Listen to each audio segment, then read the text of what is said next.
I know how it feels to walk in a room and being judged by others. I know how it feels when you get nervous in front of others, when you feel certain emotions in presence of others. I'm going to speak about this from my own experience. We are going to discuss about social anxiety, which is very common and it's nothing to be ashamed of. Social anxiety also gives you a particular other sets of skills that we feel that we are missing in life, but we have that.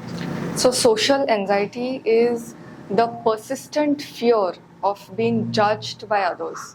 When you are walking in a room full of people, you have these palpitations or sweating of hands, or if there is any presentation, everyone gets nervous, but social anxiety is nervousness at its peak. As per the stats, 1 out of 3 population gets affected. Around 60% of population gets affected with this. One thing what I see is people confuse social anxiety with introversion and shyness. These are completely different things. Introversion and shyness are your preferences.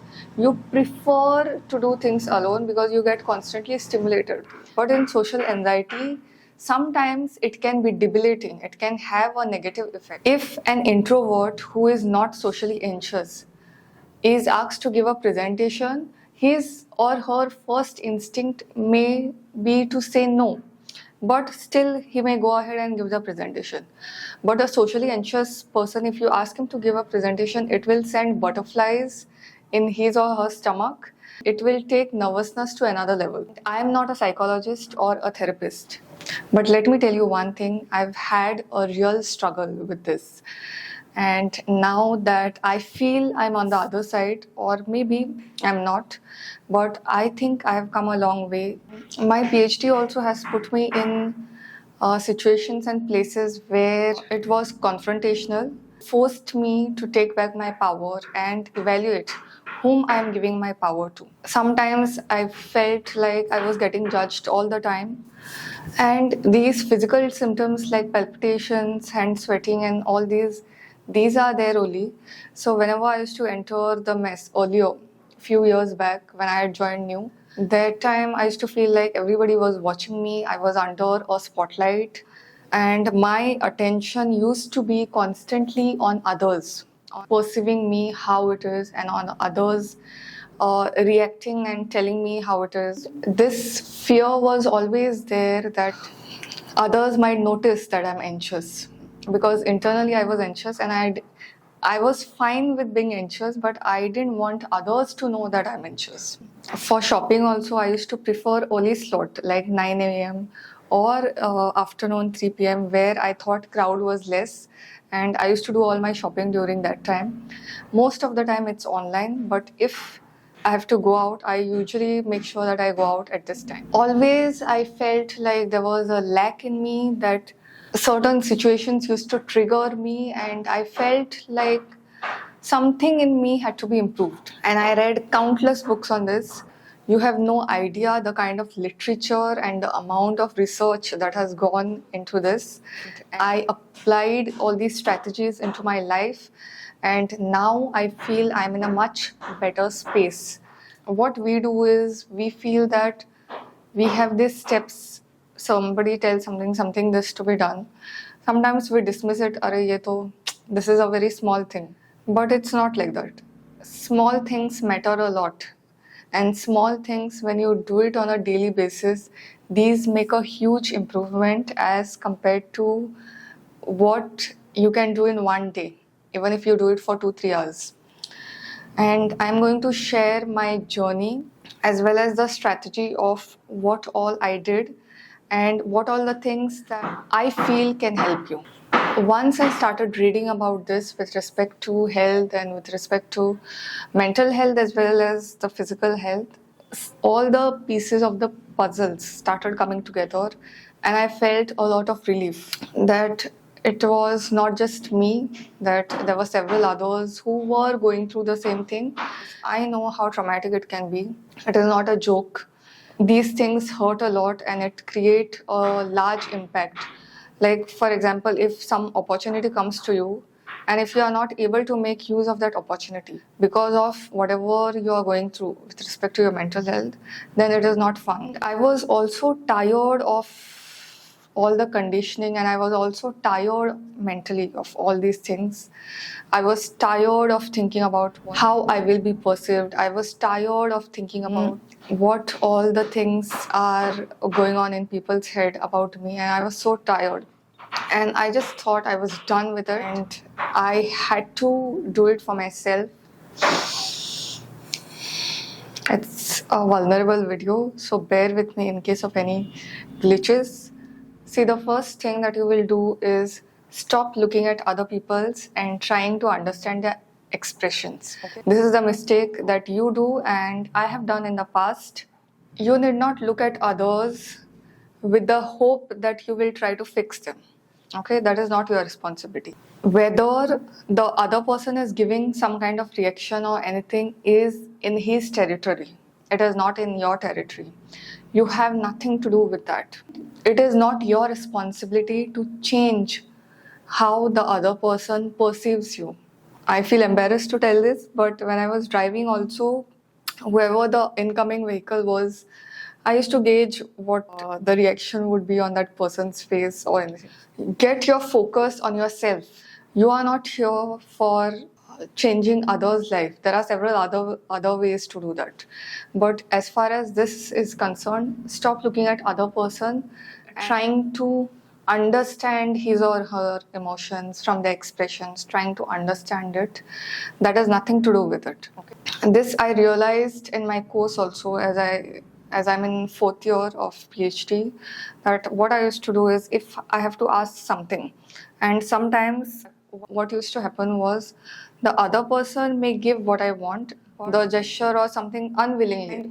What I used to do is I used to take it as a rejection and never ask help again. But the fact is, the person is giving what you want. Itself is a confirmation that your request is heard. You need not go beyond that and try to track his or her emotion, try to understand and analyze all these things. That is not required. If you start noticing that others are uncomfortable or something of that sort, then it is their prerogative. It's not your responsibility. Stop focusing on why it is happening with you. Okay. This why is a monster. We always want to know why is this, why is that, because we are creatures of finding solution. We want to fix everything. Everything need not be fixed. You don't have to go in the past and why this happened, why it is like that, why I'm socially anxious, why when everybody is so confident, why I'm feeling like that. Whatever circumstances that has happened in childhood or whatever, this must have some or other correlation with what you are feeling right now. You need not waste your energy doing that. Start focusing on yourself, on your present self. You did what best you could do in whatever situation earlier. You did your best as per to your capability and to your understanding. Any anxiety, whether it is social anxiety or any other phobia or anything, the underlying root, the undercurrent is the judgment. You are afraid of receiving criticism from others because you have conditioned yourself to criticize yourself. Whenever I plan my year, I do an elaborate planning of all the goals and everything. This year, I didn't do anything. It is not even a goal. I just set an intention that whatever I do, I will extend empathy to myself before I do that to others. And I can see the ripple effect of this just one thing on other spheres of my life. Okay, whether it is my career, whether it is my health or anything. We don't accept ourselves. Okay, what does acceptance means? Some people feel that however you are, just accept yourself and keep quiet. Acceptance means giving empathy to yourself, understanding, giving grace to yourself, that understanding you are also human, you also do mistakes. How do I say it? When I accept myself, it's not that I will not change. The fact that I have accepted myself is the direction of change. Do you understand what I'm saying? Your mind has got conditioned to criticism from you. First way of changing it is giving empathy to yourself, giving praise to yourself. If you are not able to do that to yourself, nobody else will. You need not know everything. Whenever we go somewhere, somebody asks us something and we feel embarrassed that we don't know. Somebody says something and we feel embarrassed because we subscribe to that person's view. What I think about myself is here and what others think about me is here. Now you have to start the process of changing this. Okay. Whenever somebody used to suggest something, my first instinct was whether I agree or don't agree. My first instinct, okay, I'll do it. But then at the end of the day, I was subscribing to that person's view of myself. Your opinion about yourself is different from what others think of you. Obviously, because others don't have the complete picture. Now, if somebody tells me to solve a numerical, I may be slow in it. I know for a fact that I can use a calculator, I can put the data in Excel, and everything will be done automatically. So, what others think of you may be completely in their territory. We have the tendency of being a mother and father to everyone. सबका ठेका हमने ही लेके रखा है. Listen to me. Avoiding situations is not the solution. You have heard it before, and I'm sure you must have read it somewhere, everything. But avoiding situation is not the solution because it will get you in a place where you will start avoiding everything. What we feel is we will go to a certain place, somebody will say something, and it will affect us. I'm not speaking about situations where you are not interested at all. Like if somebody invites me for a car race event or something of that sort, then I don't have interest at all. So I may or I may not go for it. That is a different. But something which is required and you are avoiding it because of your anxiety. I'm speaking about those situations. If you get in a mess or if something happens to you where something says or something happens, you will figure it out. Don't solve problems which are in future now. Let the problems be in future. First of all, we don't know how the future will unfold. So 99% of the fears are in our head. Say suppose whatever you think happened exactly. In that case, you will figure out what to do and something will come up. When you try to avoid situations, when you try to avoid people, your ability to avoid increases, your ability to face it decreases. Later on, you will regret not doing it rather than doing it and getting embarrassed if you happen to get embarrassed. Whenever we are starting something new or whenever we are going in a public place, we feel that we are starting from here, we are starting at zero. But it's not like that. You have already achieved so much in life. You are here and then you are just trying to figure out how to go from here to here. You know what? I actually have a list in my mobile where I've put all my achievements. So whenever I feel low, I just look at it and it just pumps me up. How do I know that you have achieved so much? Because otherwise you wouldn't be watching my video. If you are watching this video, then I know you are watching similar videos.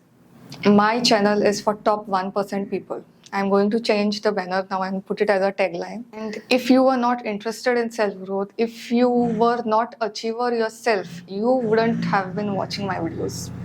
Because I frame my content keeping the top 1% in mind. Right now what you are doing, no? You have put all the eggs in one basket. You have zoomed in on this particular area. Just zoom out a little bit and see your life as a whole. Is this the only thing that you are having right now? There are so many things. You could be having a very affectionate family at home. You could have achieved some stellar things in your career.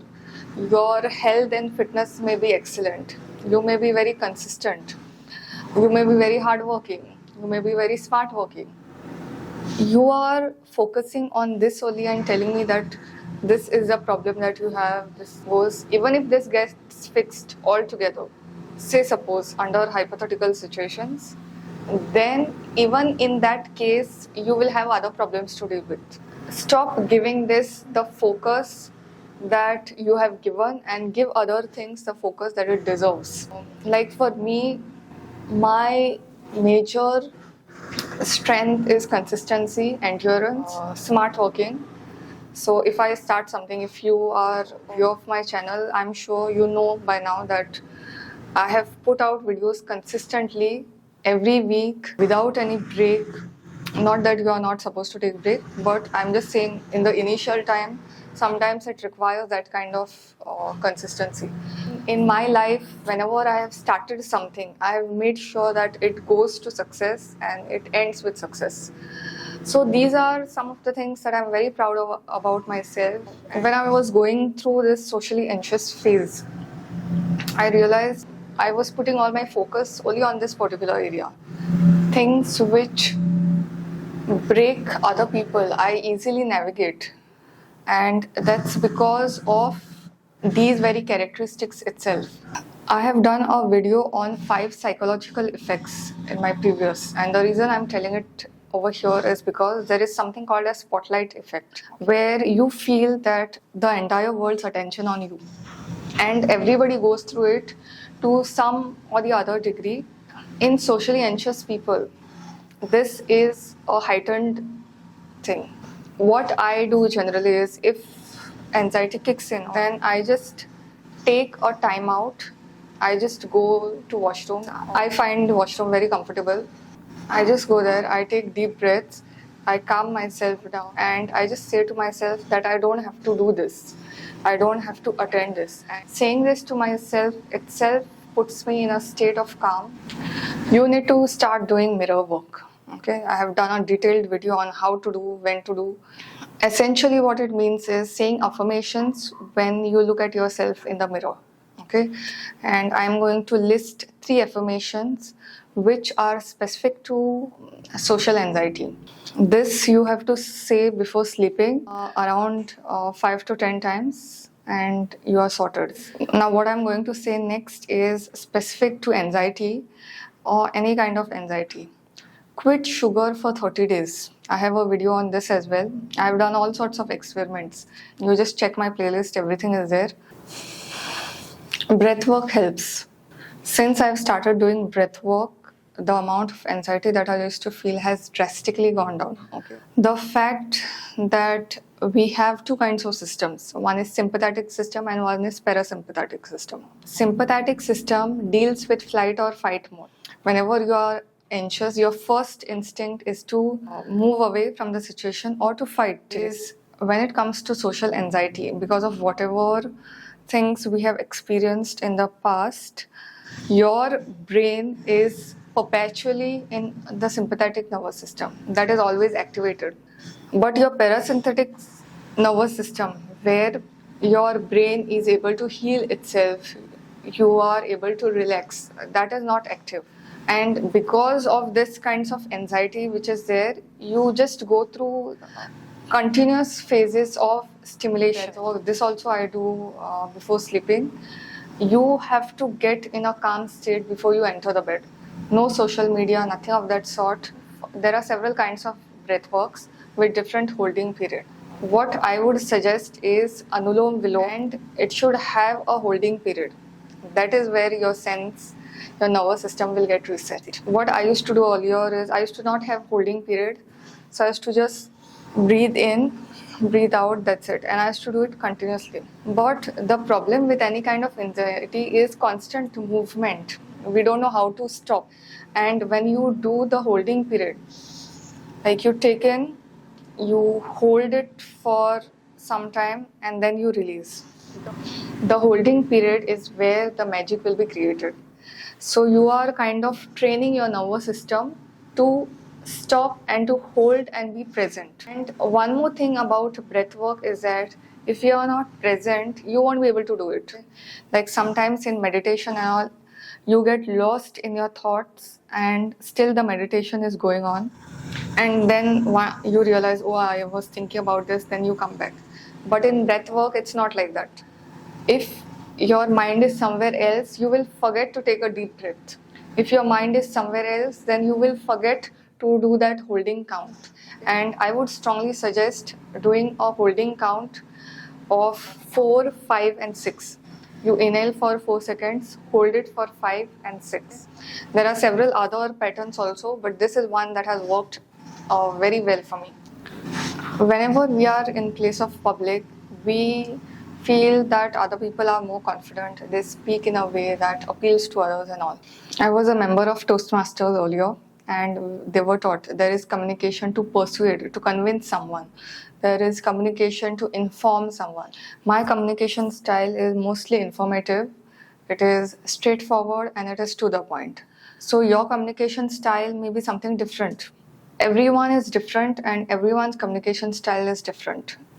I've recently started doing a forgiveness prayer and it has yielded excellent results. Okay, I feel social anxiety is also because of some of the grudges and everything that you hold in yourself. It creates more chaos than the actual present scenarios. Okay, because it leads to overthinking.